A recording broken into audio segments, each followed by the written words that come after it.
রহমতুল্লাহ ওনার আশ্চর্য কারামত,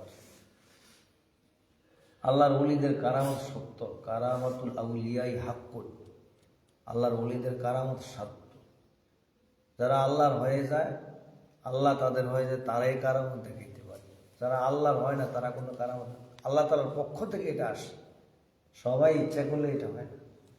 হযরত শেখ ফরিদ রহমতুল্লাহ আলাইহি ওনার জীবদ্দশায় মানুষ যে কোনো বিপদে মুসিবতে, যে কোনো পেরেশানিতে, যে কোনো সমস্যা ওনার কাছে যাইতেন, তখন উনি এদেরকে বিভিন্ন আমলের কথা, বিভিন্ন নসিহত, বিভিন্ন দোয়া দুরূদ এবং দ্বীনের পথে তাদেরকে আনতেন, তাদেরকে বিভিন্নভাবে দাওয়াত দিতেন। একদিন ওনার মুরিদদেরকে নিয়ে গাছের নিচে বসে তাদেরকে তালিম শিক্ষা দিতেছেন, দাওয়াত দিতেছেন বিভিন্ন বিষয়ে। ইন দি মিন টাইম একটা হিন্দু রমণী মাথার ভিতরে দুধ নিয়ে যাইতেছে, কিন্তু চেহারাটা খুবই কালো, পেরেশানি। মানুষ দেখবেন হাঁটলে পেরেশানি থাকলেও বোঝা যায়, বোঝা যায় না? আমরা অবশ্য বলি ভাই আপনার মনটা যত খারাপ, বলি না? বোঝা যায়, প্রেস মনও বোঝা যায়, পেরেশানিও বোঝা যায়। তা আল্লাহর ওলিরা তো মানুষের দুঃখে সবসময় পাশে দাঁড়ায়। আল্লাহর ওলিরা কি মানুষের ক্ষতি করছে? তো বলতেছে যদিও হিন্দু, কিন্তু তারে বানাইছে কি আল্লাহ। আল্লাহর ওলিরা এরকম কারামত থেকে হাজার হাজার কাফের মুসলমান, গতকাল বলছি না খাজা মঈনুদ্দিন চিশতি রহমাতুল্লাহ কারামত। তো বলতেছে এই রমণী, তুমি কি পেরেশানিতে আছো, কি চিন্তায় আছো? বলতেছে আমি অনেক বিপদে আছি, চিন্তা আছি। বলে কি লাভ? বলো না, ইনশাল্লাহ আল্লাহ তোমার বিপদ দূর করতে পারে। চুরি দাঁড়াইছে, দাঁড়ায় বলতেছে হুজুর, একসময় আমার অবস্থা খুবই ভালো ছিল, আমার স্বামী যখন ছিল, আমার এখন স্বামী নাই, আমি বাচ্চা কাচ্চা নিয়ে খুব সুখে শান্তিতে চলছি। এখন আমার স্বামী মারা গেছে, আমার চলা খুব কষ্ট। আমার কিছু বকরির বাচ্চা আছে, এইগুলির দুধ দহন করে আমি বাজারে বিক্রি করে চলি। জালিম বাদশা হিন্দু, তার দলবল লোক যাইয়া আমার বাড়িতে বলতেছে তোমার যত দুধগুলি বাদশাকে দিবা। বলতেছে বাদশাকে দিব, কিন্তু আমার উপযুক্ত টাকা দিতেও, নাহলে তো আমি বাচ্চাদেরকে নিয়ে চলা আমার খুব কষ্ট। তো সেই রাজদরবারে নিয়ে তার দুধগুলি দিছে, দেওয়ার পর আবার টাকা খুঁজতেছে। বাদশার লোকেরা যখন কারো কাছ থেকে কিছু আনে, ফিরে আর কিছু দেয় না, তো জুলুম করলো, ক্ষমতা দেখাইল। তো সে অনেক রোনাদারে কান্না করছে, যদি বেশি কথা বলো, আমাদের বাদশা এরকম জাদু শক্তি জানে, তোমার বকরিগুলি মরে যাব, তোমার ছেলেগুলিও মরে যাব। সেই ভয়ে আর কিছু না বইলা চলে গেছে। দ্বিতীয় দিন এরকম এক দুধ দিতে দিতে এক সপ্তাহ, কিন্তু চার চলা খুব কষ্ট হইতেছে।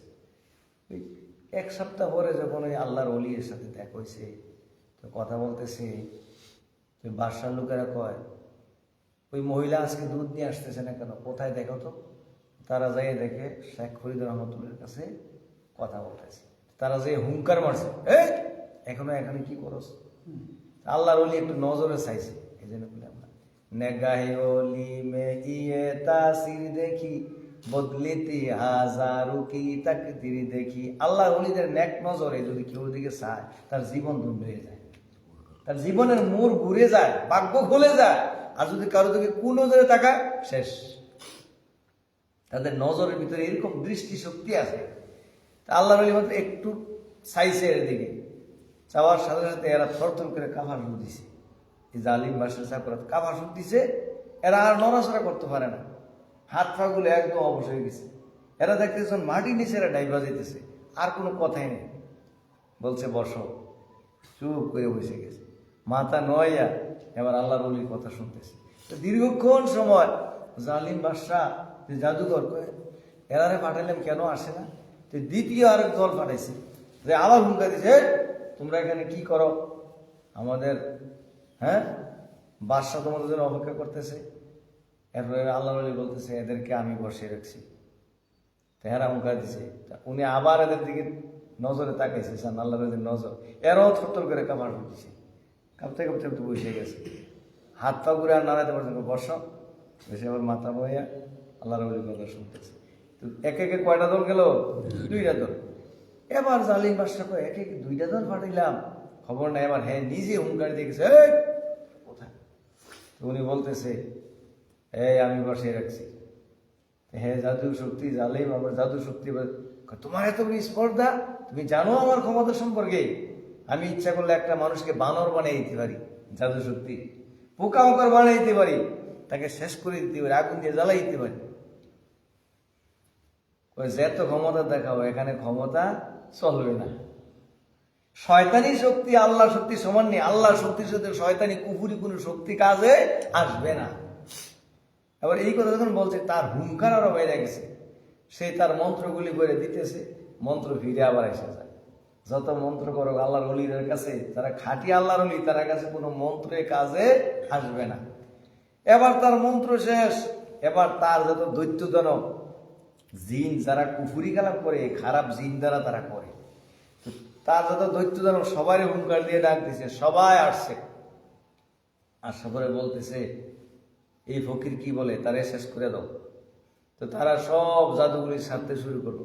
আল্লাহর ওলি একটু নজর দিয়ে তাকাইছে এরা থেকে, এদের জাদু সব বন্ধ হয়ে গেছে।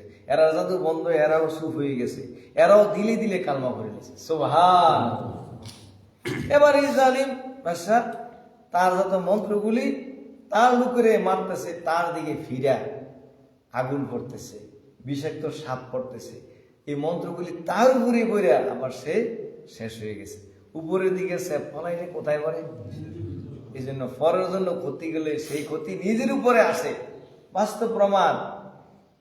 সেই জালিম বাদশা জুলুম করছে এবং কুফুরি শক্তি দিছে, কিন্তু যত কিছুই করছে পরের ক্ষতি করার চেষ্টা করছে। আল্লাহ বলে, আমি ধরি না ধরলে আর ছাড়ি না। ইন্না বাতশা রাব্বিকা লাশাদীদ, আমার ধরা অতি শক্ত ধরা। যারা এই দুনিয়াতে জুলুম করছে, নবীর সাথে করছে, ওলিদের সাথে করছে, গাউস কুতুবদের সাথে করছে, আল্লাহ দুনিয়াতেই তাদের প্রমাণ দেখাই দিচ্ছে। এই জন্য আল্লাহর ওলিদের সত্য, এই জন্য আল্লাহর ওলি হইলে তাদের কোনো ভয় নেই। এই জন্য ভাই, আমরা সকলে গোনা ছেড়ে দিই। এই ফজর নামাজে যারা আসছেন, আপনারা যে আল্লাহর ওলি, হাদিস শরীফে আছে, যারা ফজর নামাজ পড়ে তাদের জিম্মা স্বয়ং আল্লাহ নিয়ে যায়। সুবহানাল্লাহ। তাদের জিম্মা দায়িত্ব আল্লাহ নিয়ে যায়। তারা যখন গর্তে বাইর হয়, ইমানের নিশানা নিয়ে আসে, শয়তান কাঁপতে থাকে, শয়তান ভয় পায়। এই জন্য ভাই, ফজরের নামাজ বিরাট করে একটা ফজিলতের নামাজ।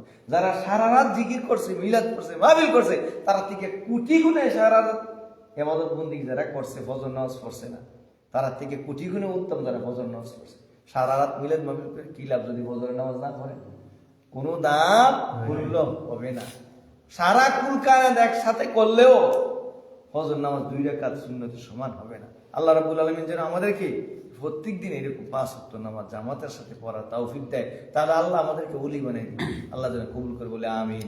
লা ইলাহা ইল্লাল্লাহ, লা ইলাহা ইল্লাল্লাহ, লা ইলাহা ইল্লাল্লাহ, লা ইলাহা ইল্লাল্লাহ, আল্লাহ আল্লাহ আল্লাহ আল্লাহ আল্লাহ আল্লাহ আল্লাহ আল্লাহ আল্লাহ আল্লাহ আল্লাহ লা ইলাহা ইল্লাল্লাহ মুহাম্মাদুর রাসূলুল্লাহ সাল্লাল্লাহু আলাইহি ওয়াসাল্লাম। আল্লাহুম্মা সাল্লি আলা সাইয়্যিদিনা মাওলানা মুহাম্মদ ওয়া আলা আলি সাইয়্যিদিনা মাওলানা মুহাম্মদ। اللهم آمين. الحمد لله رب العالمين، العاقبة للمتقين، والصلاة والسلام على رسوله الكريم. ربنا فاغفر لنا ذنوبنا وقنا عذاب النار. মাবুদ মাওলা গো, আপনি চেয়ে দেখেন আদরের বান্দারা গো মাওলা, ঠান্ডা পানি দিয়ে ওযু করিয়া আরামের বিছনা হারাম করিয়া আল্লাহ আপনার কুদরতের সিজদা পায়ে সিজদা দিয়া গো মাওলা গুনার পাহাড় নিয়ে বিছাইলাম গো আল্লাহ।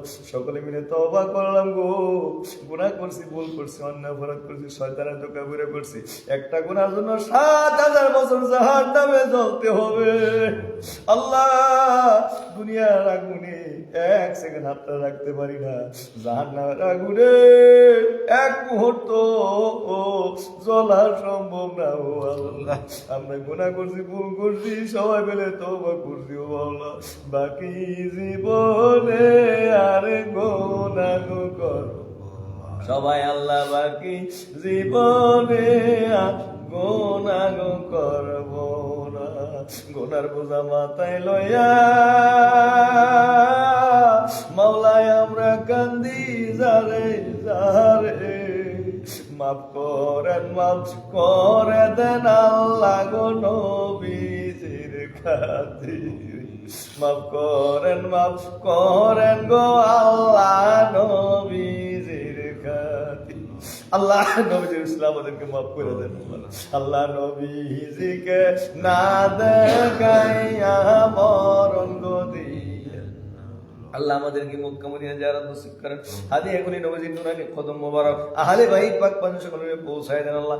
আদম আলাইহিস সালাম থেকে শুরু করে যত নবী রাসূল গাউস কুল মুমিন মুমিনাত, মাওলা গো আমরা যারা এখানে হাত তুলিলাম, জানি না কার মা বাপ জানি ফজরের সময় কবরে কান্দে গো আল্লাহ।